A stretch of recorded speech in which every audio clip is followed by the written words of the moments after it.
Shalom saudara, jumpa kembali bersama kami J Salat Ministry. Ya, kami akan berbincang-bincang kepada saudara yang berada di mana saja.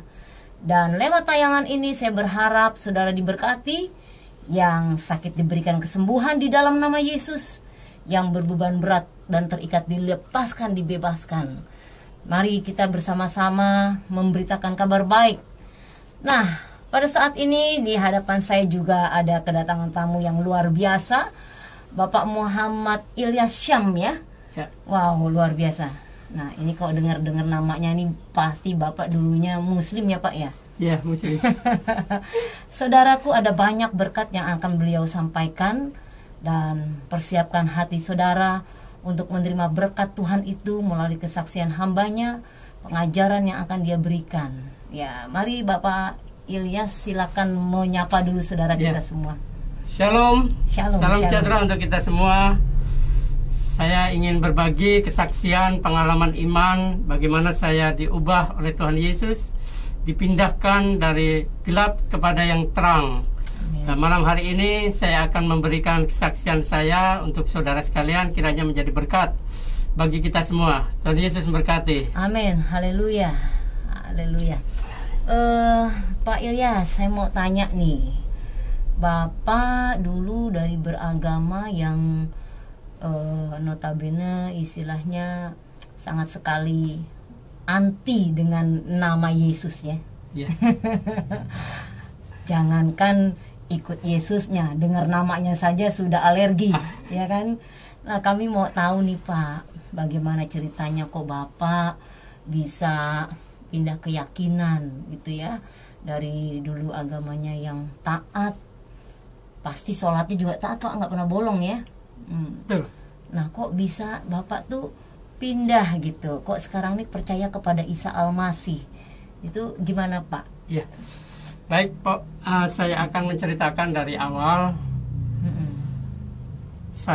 Keluarga saya, ibu dari Jombang, Jawa Timur, ayah dari Bima, NTB, tepatnya di Tente, Kecamatan Woha. Jauh sekali ya Pak ya. Keluarga saya perantau. Jadi saya sempat sekolah mengenyam SD di Bima, di Tente.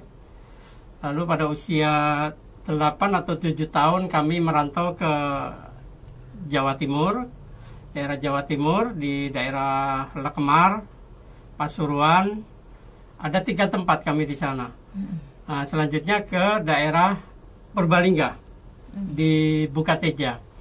Nah, di sanalah keluarga kami mengontrak rumah. 8 tahun lamanya kami tinggal di sana.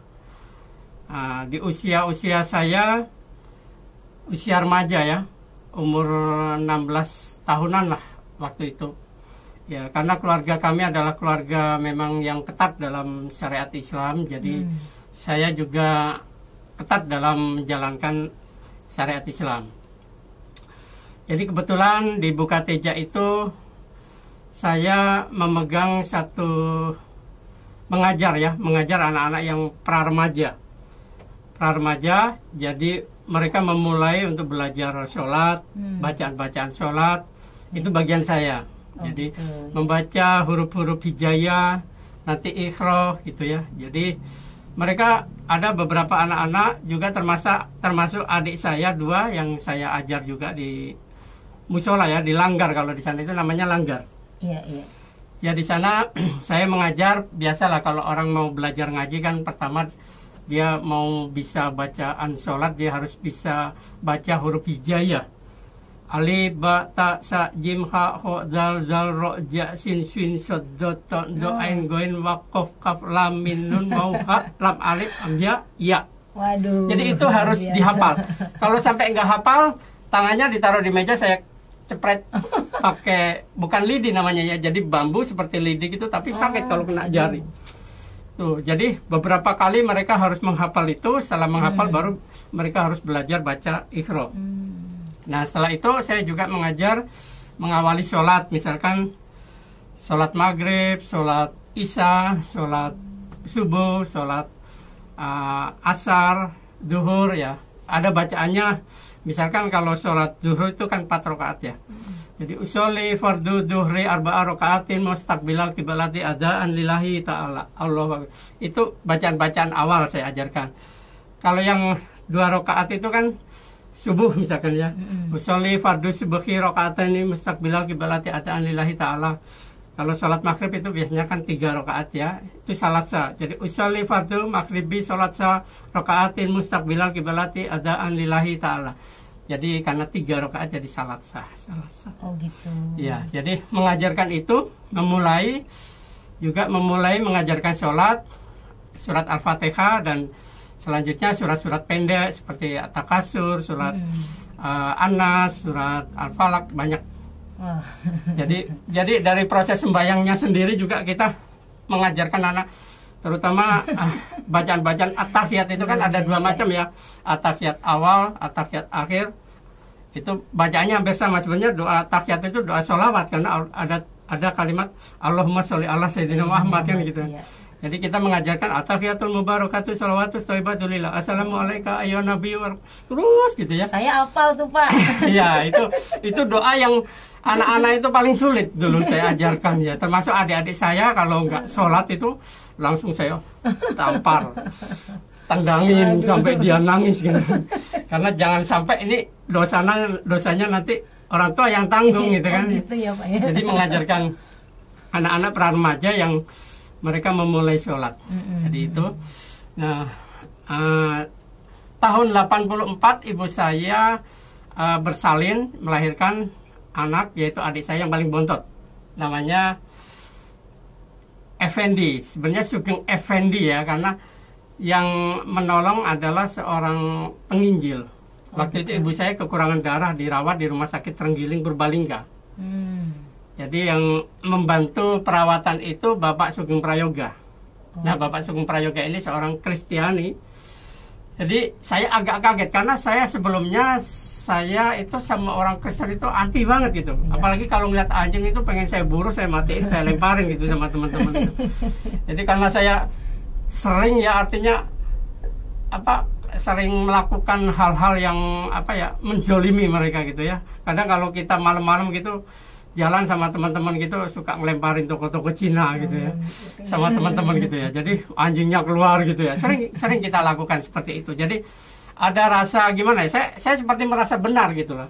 Kalau dalam Islam itu kan di surat Al-Imran 19 itu kan inna dina indalohil Islam ya.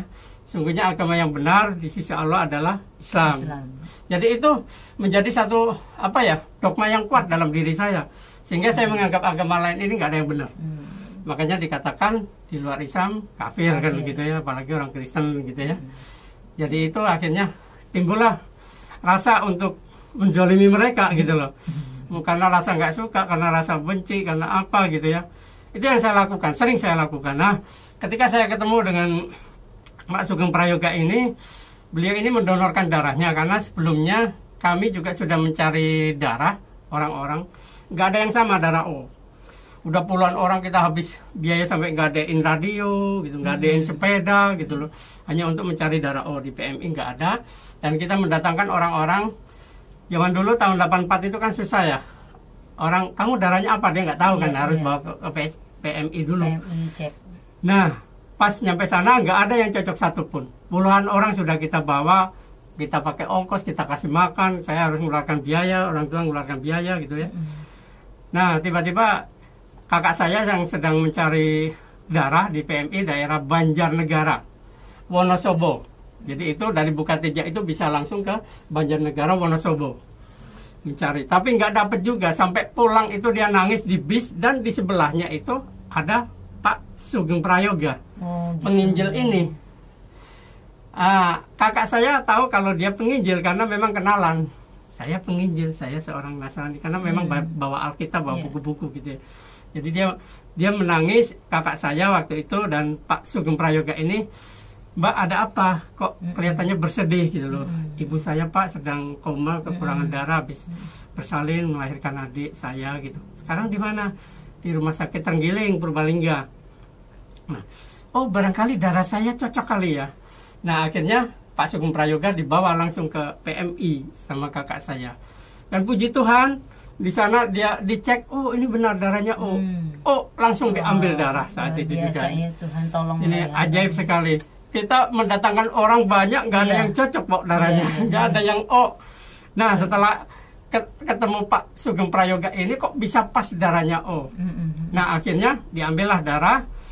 Dan darah itu diantar ke rumah sakit sama kakak saya buru-buru.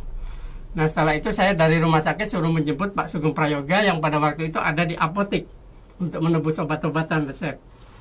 Nah sampai di situ ditebuslah semua obat-obatan itu sama beliau, dan saya tidak mengeluarkan uang sepeser pun. Nah setelah beliau menebus obat saya bawa itu obat, lalu kami berjalan ke rumah sakit Trenggiling. Nah sampai di depan rumah sakit Trenggiling, Pak Prayoga bilang ke saya, Dek, saya nggak ikut masuk ya. Saya mau ada pelayanan lagi, katanya gitu. Oh, nanti ayah saya menanyakan, Pak, katanya. Salam aja buat ayah, buat ibu ya. Ibu pasti sembuh, sehat kembali. Salam buat semuanya, sama tadi kakaknya Mbak Mary, gitu kan. Oh, ya udah. Ya, Bapak mau langsung pergi ya. Tuhan memberkati ya. Ada Ilyas itu. Karena kita sudah kenalan sebelumnya, memang nama saya Ilyas gitu. Saya nggak menyebutkan nama lengkap.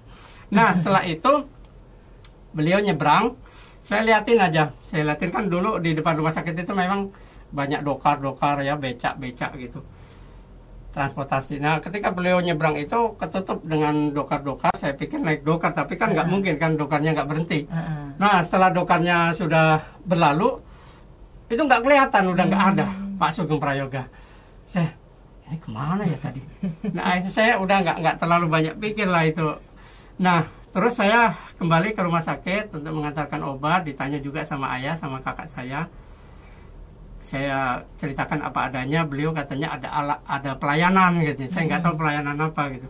Nah disitulah awal mula saya merasakan bahwa ternyata orang Kristen yang saya benci selama ini kok baik banget gitu loh. Saya bisa menyelamatkan ibu saya. Coba kalau nggak ada darah O ini, ibu saya koma sampai berapa lama? Ya, cara Tuhan itu ya Pak ya, melalui Pak Yoga itu ya. Ini titik awal saya, akhirnya saya tidak ada rasa benci lagi sama orang Kristen gitu. Tapi saya waktu itu masih Muslim ya, masih Muslim. Jadi setelah peristiwa pertemuan dengan Pak Sugeng Prayoga itu, kira-kira tahun 87 itu saya merantau ke Jakarta. Merantau cari kerja sambil melanjutin sekolah. Nah, ikut uak saya yang ada di Tanjung Priok. Kebetulan keluarga saya kan ada dua suku ya. Dari suku Bugis sama Bima, suku Dombojo. Kalau Bima itu Dombojo sukunya. Jadi ada dua suku, kalau di Bima itu suku Dombojo dengan Dodonggo. Kalau Abi Saifuddin ini sama, satu darah dengan saya. Suku Dombojo. Jadi masih satu keturunan. Karena suku Dombojo ini adalah perkawinan orang Makassar Bugis dengan orang Bima. Jadilah suku Dombojo gitu. Dombojo itu perkawinan. Makanya kalau orang Jawa bilang bojomu. Itu ya maksudnya. Iya gitu. Jadi Dombojo itu adalah satu suku yang satu darah gitu. Tapi kalau Dodonggo itu orang pribumi sana. Orang pribumi, orang Bima.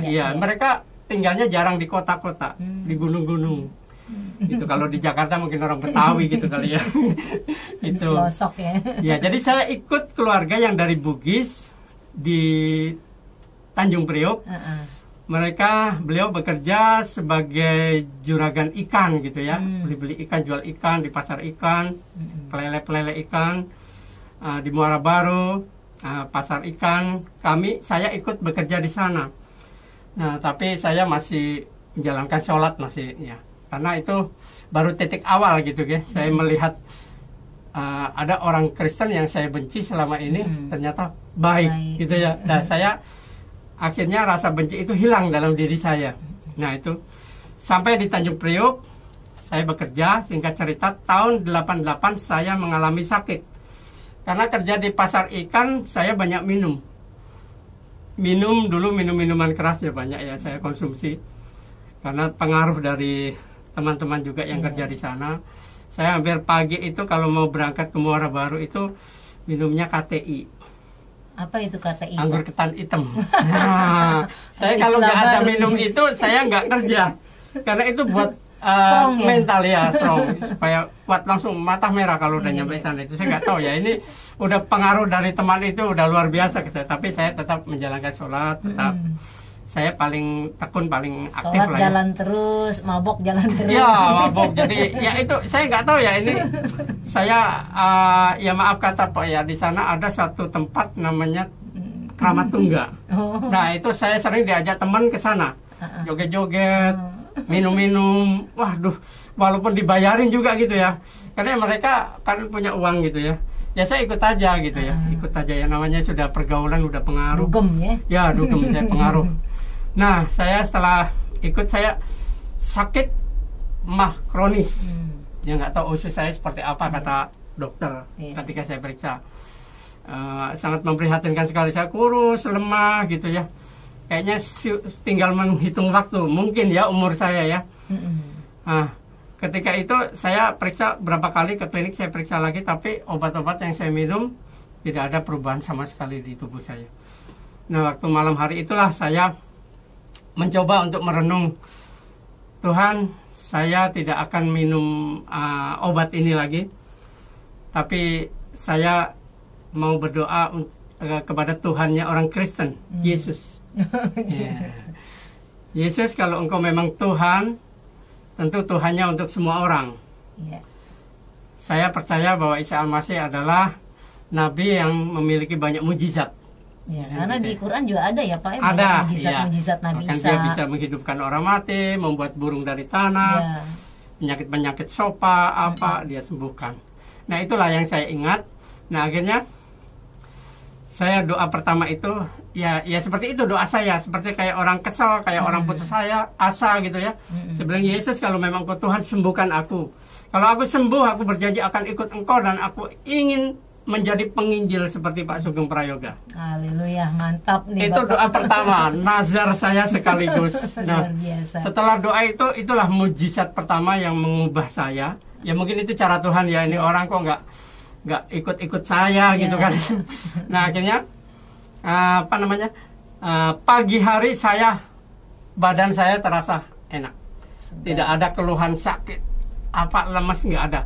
Makanya saya bingung, kok bisa ya saya kok jadi enak badan saya gitu. Heran ya Pak ya. Ya pas pagi-pagi itu saya turun tangga karena saya tidur, tempat tidur saya kan di rumah panggung. Orang Bugis kan banyak rumah panggung di sana ya. Jadi sebelah rumah wak saya. Nah saya pas turun ada wak saya di pintu. Pas saya turun depan pintu wak saya. Loh Ilyas, kok kamu sudah sehat gitu? Kelihatannya kok sudah kuat jalan turun tangga. Iya Pak, alhamdulillah saya udah enakan gitu ya. Nah sejak saat itulah Pak saya benar-benar merasakan, benar juga ya, Tuhan Yesus itu memang mujizatnya luar biasa gitu. Apa yang saya harapkan saya disembuhkan. Yaitu saya simpan dalam hati. Nggak ada yang tahu, keluarga saya, keluarga bude saya, wak saya di sana nggak ada yang tahu. Nggak ada yang tahu Pak. Kalau saya itu sembuh ini karena saya berdoa, saya minta Tuhan Yesus sembuhkan. Kalau saya sembuh saya akan ikut Engkau. Nah inilah hutang yang harus saya bayar. Nah akhirnya itu seringkali saya sudah sejak saat itu saya memang sudah nggak sholat. Ya, saya selalu berbohong sama wak saya, sama bude saya. Nah, bude saya sering kali tanya saya, Ilyas, kamu nggak sholat? Udah jam berapa ini? Iya, wak, bentar lagi. Saya bilang gitu. Ya, dia masuk rumah, saya ke panggung. Enggak. Udah saat itu saya nggak menjalankan sholat lagi. Nah, setelah itu saya nggak enak ditanya-tanya terus sama wak saya. Akhirnya saya pindah di rumah kakak sepupu, anaknya wak saya. Iya. Nggak jauh rumahnya sih, nggak jauh. Nah tinggal di situ, saya juga tinggal di lantai atas tapi bukan panggung rumahnya. Nah tinggal di situ, nah akhirnya saya juga diawasin terus gitu ya. Itu Ilyas nggak pernah sholat waktu di sana. Di sini gimana? Nggak tahu, saya nggak pernah lihat dia ngambil air wudhu di sini gitu. Nah akhirnya pas kira-kira 2 bulan itulah, pas bulan puasa itu, saya akhirnya berterus terang. Iya, saya sudah nggak sholat itu. Loh, kamu mau ngapain? Mau jadi orang kafir gitu? Saya mau ikut Yesus, saya bilang gitu. Nggak tahu, kok dengan beraninya saya mengucapkan seperti itu, langsung wak saya melotot, semua sepupu-sepupu anak wak saya itu pada nunjuk, oh tolol kamu, beko kamu, dan lain-lain itu ya. Kafir loh. Pokoknya banyak kata-kata itu sudah pasti dikeluarkan gitu. Terus wak saya bilang, Ilyas sini, kamu tahu nggak depan rumah ini itu orang Manado makanannya jorok-jorok itu, makan babi, anjing juga dimakan. Kamu mau seperti mereka? Ya selagi masih bisa dimakan nggak apa-apa. Wah langsung marah. Nah itulah akhirnya pas waktu malam selesai berbuka, biasa satu meja karena saya nggak puasa, saya tidur di atas. Wah saya bilang di situ ada sepupu-sepupu saya lah, yang dari Bugis yang ikut kerja di sana, ada 4 laki-laki sepantaran saya. Waktu itu ya sekitar umur 20-an lah, 20 tahun, 22, 23 lah.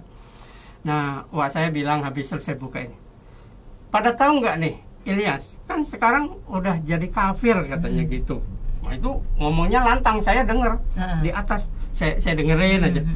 Jadi kalau orang kafir itu kan harus diapain Jo? Dibunuh juga nggak apa-apa, darahnya halal kata wah saya. Ya kan? Karena Nabi sendiri juga katakan gitu, kalau orang keluar dari agama dia dibunuh nggak apa-apa. Man badalah dinahu faktuluhu. Barang siapa menukar agama keluar dari Islam, bunuhlah dia. Waduh. Ya itu wak saya. Jadi ya itulah Pak, saya jadi merasa secara manusiawi saya takut sekali gitu loh. Jangan-jangan nanti karena di rumah wak saya itu dia itu miara apa ya, badik. Senjatanya orang Bugis, jadi setiap hari malam Jumat apa gitu ya, dia selalu di ini. Ya itu saya takut, saya udah ngebayang aja kalau saya pas tidur nanti ditusuk gimana gitu ya. Akhirnya malam itu juga saya pergi dari tempat kakak sepupu saya itu, anaknya wak saya, langsung saya ke daerah Cijantung. Itu kabur Bapak dari rumah ya, itu? Karena nggak tahu ya kalau tahu. kabur. Nah saya tinggal di SMP 179 di Kalisari, kebetulan yang jadi kepala sekolah adalah om saya. Adik sepupu ayah yang dari Bima, jadi yang saya ikutin ini. Di situ juga saya bohong-bohong aja kan. Ditanya sudah sholat atau belum, sudah gitu. Tapi yang pada akhirnya juga ketahuan juga, Bo. Nah, itulah awal pertama saya punya kerinduan pengen ke gereja. Pengen tahu kitabnya orang Kristen gitu. Nah, akhirnya karena saya nggak berani tanya-tanya, saya pagi-pagi ke Pasar Senen, Proyek Senen ya, dulu di terminal itu di pinggir-pinggir banyak orang jualan buku, kaki lima, buku-buku apa, buku-buku Islam juga banyak, Quran atau buku-buku Iqra ada di situ.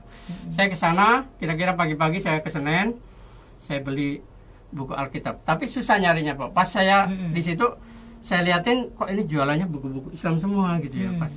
Terus yang jual saya deketin, Bang, ada bukunya Alkitabnya orang Kristen nggak gitu? Ada, mau perlu berapa kan? Satu aja. Mana ini? Nggak ada, saya bilang gitu kan, digelar kan? Ada di sini. Nggak taunya diumpetin. Saya bingung, kok diumpetin? Iya, ini ada tulisannya. Pas dibuka ada tulisan merah, tidak diperjualbelikan. Wah. Tapi nggak apa-apa saya beli, nggak apa-apa gitu. Waktu itu dikasih harga berapa ya? 4.000 apa berapa ya? Ya uang segitu masih mahal, saya tawar sampai 3.000 kalau nggak salah baru dikasih. Terus saya senang sekali. Udah itu saya dibungkus rapat sama Bang, dibungkus ya dibungkus rapat. Terus saya bawa pulang. Saya kebetulan di SMP 179 itu Pak, saya tidurnya di kantor. Saya tidak di mes, karena di mes orang Sunda semua kan, ada pesuruh, ada TU-TU yang di mes, kalau ngerokoknya kuat gitu kan. Nah terus sholatnya juga pada kuat. Nah saya akhirnya saya tidur di kantor Kepsek, kepala sekolah. Gitu. Karena kepala sekolah saya juga megang kunci kantor. Jadi saya di situ dipekerjakan sama om saya ini yang kepala sekolah itu sebagai pegawai TU honorer. Nah gitu. Nah jadi saya tidur di situ, saya baca tuh Alkitab. Saya senang sekali. Tuh kerinduan semakin gimana ya Pak? Mungkin saya sulit untuk menggambarkan ya, kerinduan ingin ke gereja gitu. Udah baca ini, banyak yang nggak ngerti tapi senang. Selalu haus ya, ingin sekali beribadah. Baca terutama Perjanjian Baru ya, yang saya baca itu sampai saya khatamin berapa kali itu. Belum dibaptis itu, saya udah khatamin berapa kali sampai kitab Wahyu. Iya dong, Quran aja Bapak khatam, kalau Alkitab nggak khatam kebangetan Pak. Iya. Jadi sejak saat itu saya sudah kerinduan ke gereja. ada guru-guru yang agama Kristen orang Medan, namanya Ibu Masliana. Ada kepala TU Tata Usaha namanya Pak Pasaribu. Saya tanya Pak Pasaribu dulu, karena saya TU kan di situ ya. Pak, saya boleh nggak mau ke gereja? Mau ngapain? Katanya gitu. Karena beliau tahunya saya Muslim, karena saya ponakannya Pak Ismail, kepala sekolah. Nggak boleh gitu. Di situ tempatnya orang Kristen, katanya gitu. Oh, jadi orang Islam nggak boleh? Nggak boleh. Mau ngapain gitu? Orang Islam tempatnya di masjid itu di belakang, gitu. Waduh. Nah di situ, ya gimana ya gitu. Terus akhirnya tanya lagi sama guru yang Kristen, yang dari Medan juga, Bu Masliana namanya. Ibu, saya mau tanya nih, boleh nggak saya ke gereja? Oh boleh. Kata Pak Saribu nggak boleh orang Muslim. Boleh, gereja untuk siapa aja kan. Jadi akhirnya saya ditunjukin gereja di Cibubur, di seberang jalan. Nah sampai ke sana, saya nggak masuk ke gereja karena saya pikir diperiksa. Mau masuk gereja diperiksa itu kok baris gitu ya, kok baris rapi amat gitu. Jangan-jangan KTP-nya tanyain agamanya apa, dari mana asalnya gitu. Udah pikiran saya udah begitu aja.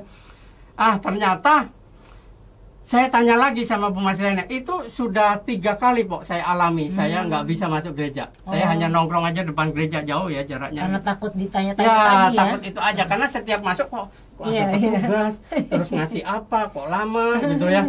Saya udah ini. Nah, udah pas 3 kali berturut-turut.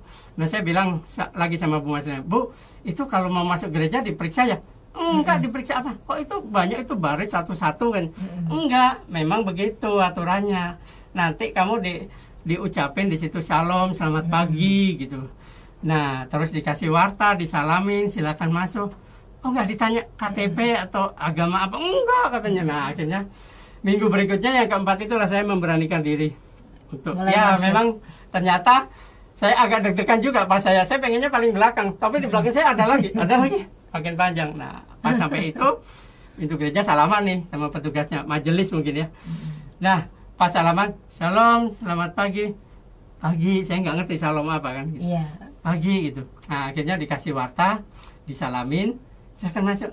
Saya masih nunggu, ya silakan masuk aja sambil rasa ketakutan ya. Nah itu duduknya paling belakang. Pas sampai dalam gereja itulah, wah kayaknya kalau utang itu udah kebayar rasanya enak itu. Sampai dalam gereja itu kayaknya, aduh enak banget ya, damai seperti orang yang terlindungi di situ ya. Nah itu pengalaman pertama kali Pok saya bisa ikut kebaktian, apa yang saya rindukan ternyata bisa kesampaian. Itu pertama kali saya ke gereja. Itu rasanya itu wah beda Pok, beda. Iya, karena sekali. Yesus itu Raja Damai Pak. Jadi dia selalu memberikan kedamaian buat kita ya. Yang letih lesu beban berat datang kepada Yesus. Itulah ciri anak-anak Tuhan seperti itu Pak. Karena Tuhan Yesus selalu memberikan kedamaian dalam hidup kita. Wah luar biasa ya Bapak ya.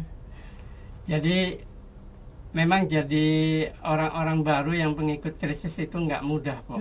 Jadi godaan selalu ada gitu ya. Ketika pastinya. Saya makanya sempat 2 tahun itu mengadakan studi antara Al-Quran dengan Alkitab. Jadi masih belum ada kepuasan gitu loh. Walaupun kerinduan itu selalu kuat gitu, tapi kepuasan nggak ada. Akhirnya saya ternyata memang ada 3 surat ya, 3 ayat dalam Al-Quran itu yang mendorong saya kuat untuk mengambil keputusan bahwa saya memang udah waktunya ngikut Tuhan Yesus. Tepatnya di tahun berapa tuh Pak Bapak ambil keputusan? Tahun 90. Tahun 90 ya.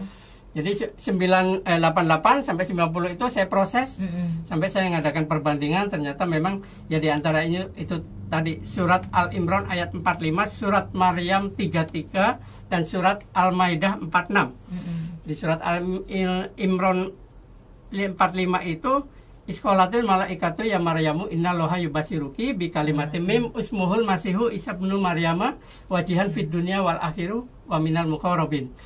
Yang artinya, wahai Maryam, Allah akan memberikan kabar gembira kepadamu. Sebuah kalimat daripadanya namanya Al-Masih Isa putra Maryam, seorang terkemuka di dunia dan di akhirat, dan seorang yang didekatkan kepada Allah. Jadi itu menggugah saya. Berarti kalimat firman. namanya Al-Masih, Isa putra Maryam.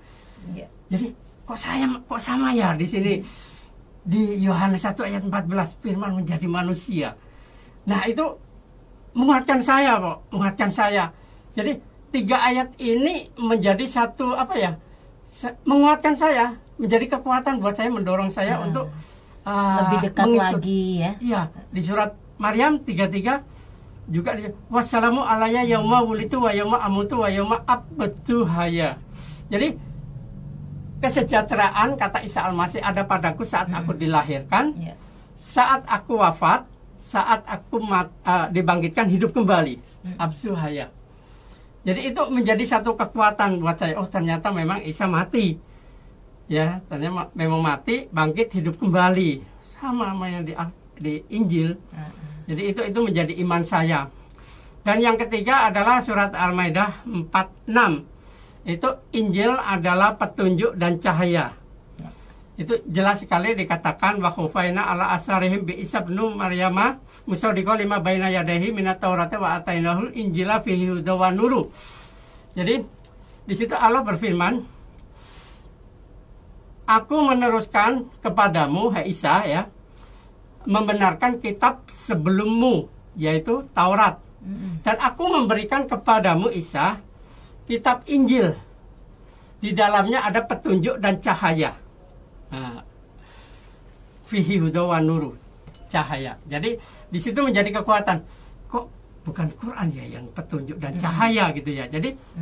Jadi saya lebih kuat lagi untuk percaya gitu loh. Ternyata Injil memang ada petunjuk dan cahaya ya. Kalau mungkin belum percaya ya, silakan bisa baca di rumah ya. Surat Al-Maidah ayat 46. Di situ jelas disebutkan bahwa Injil adalah petunjuk dan cahaya. Amin. Haleluya. Sama di Injil juga dikatakan oleh Yesus di Yohanes berapa? 8 ayat 12 kalau nggak salah ya. Akulah terang dunia.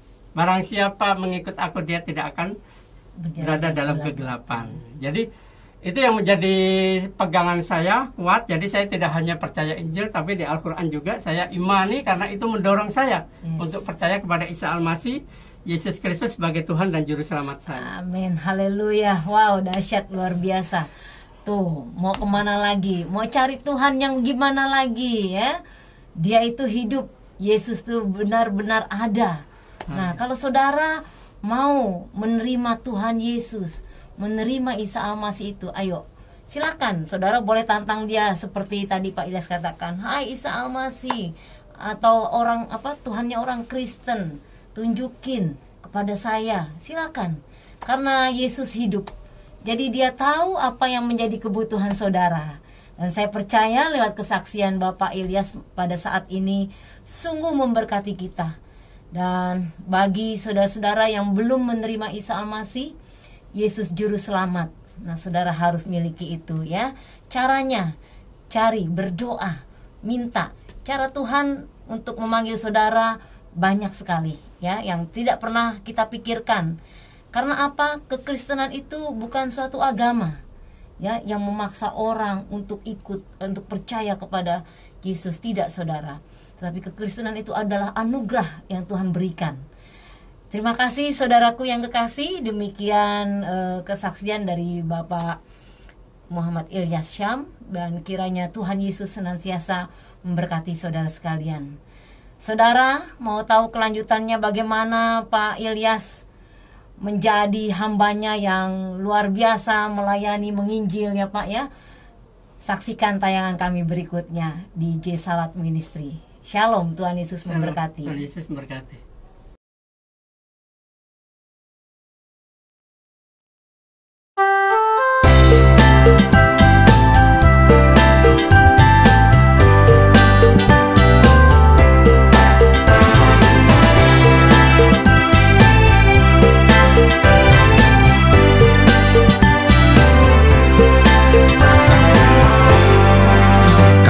Hidup kagak ada pengharapan, nyok kita dateng ame Tuhan Yesus.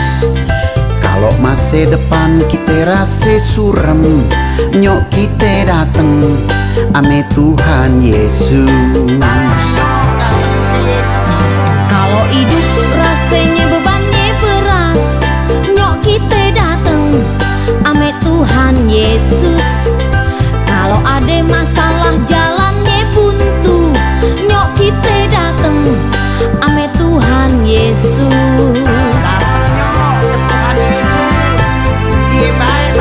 Tuhan Yesus untuk terang dunia. Tuhan Yesus pasti tolong kita semua. Tuhan Yesus sayang banget ame kita. Tuhan Yesus kasihnya luar biasa. Dia datang buat tolong kita semua. Sayang disayang, sayang banget dah kalau kagak mau percaya.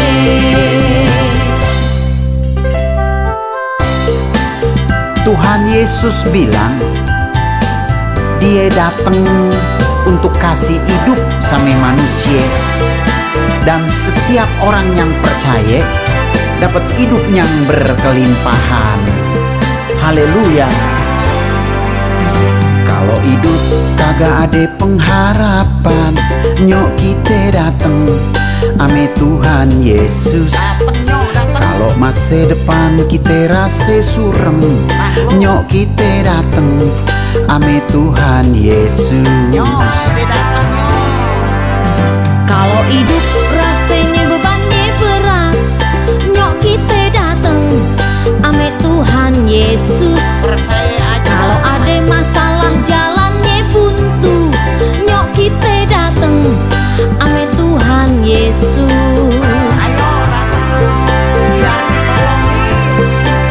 Tuhan Yesus untuk terang dunia. Tuhan Yesus pasti tolong kita semua. Tuhan Yesus sayang banget ame kita. Tuhan Yesus kasihnya luar biasa.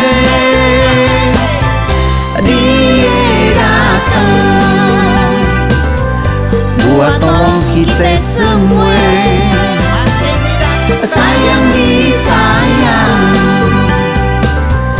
kalau kagak mau percaya.